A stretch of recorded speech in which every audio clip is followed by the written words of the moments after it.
ಬೇಕು ಬೇಕು ಬೇಕು ಅಂಥೇಳಿ ಭಾರತೀಯರಿಗೆ ಸಹಜವಾಗಿರುತ್ತೆ. ಆದ್ದರಿಂದ ಇದು ಭಾರತ ಅಂಥೇಳಿ ಕರೆಯಲ್ಪಟ್ಟಿದ್ದು. ಇಂತಹ ಭಾರತ ದೇಶದಲ್ಲಿ ಜ್ಞಾನಕ್ಕೋಸ್ಕರವೇ ಹೊರ ರಾಷ್ಟ್ರದ ಒಬ್ಬ ಪ್ರಸಿದ್ಧ ವ್ಯಕ್ತಿ ಹೇಳಿದ್ದು, ನೀವು ಭಾರತಕ್ಕೆ ಹೋದಾಗ ದಾರಿಯಲ್ಲಿ ಯಾರೋ ಒಂದು 4 ಜನ ಇರ್ತಾರೆ, ಅವರನ್ನು ಕರ್ಕೊಂಡು ಬಂದುಬಿಡಿ, ಅವರಿಂದ ನಾನು ಕೆಲವು ವಿಷಯಗಳನ್ನು ತಿಳ್ಕೊಳ್ತೀನಿ ಅಂತ.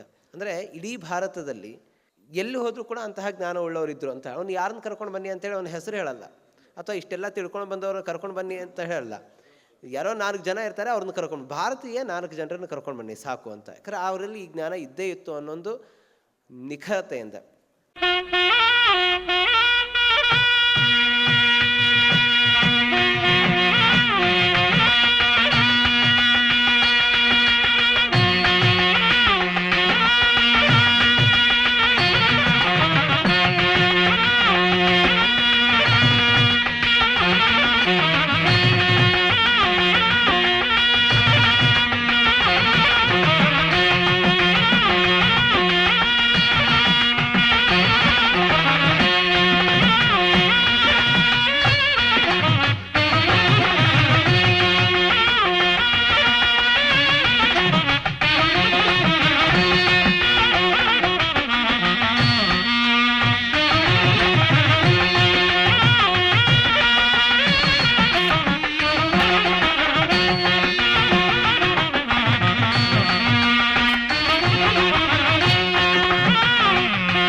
ನಮ್ಮೆಲ್ಲರನ್ನು ಕೂಡ ಹರಿಸಲಿಕ್ಕೆ ಬರ್ತಾ ಇದ್ದಾರೆ.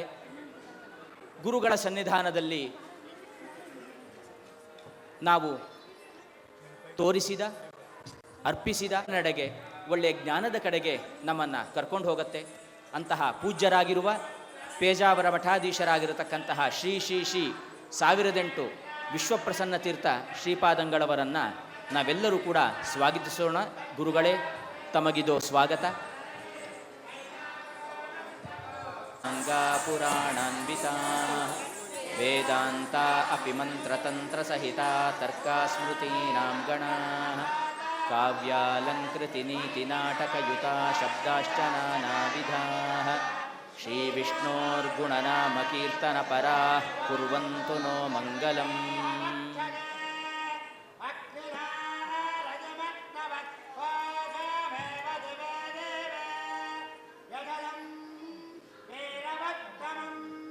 ಶುಭಂ ಕರೋತು ಕಲ್ಯಾಣಂ ಆರೋಗ್ಯಂ ಧನಸಂಪದಃ ಶತ್ರುಬುದ್ಧಿ ವಿನಾಶಾಯ ದೀಪಜ್ಯೋತಿರ್ನಮೋಸ್ತುತೆ ದೀಪಜ್ಯೋತಿರ್ನಮೋಸ್ತುತೆ ದೀಪಜ್ಯೋತಿರ್ನಮೋಸ್ತುತೆ.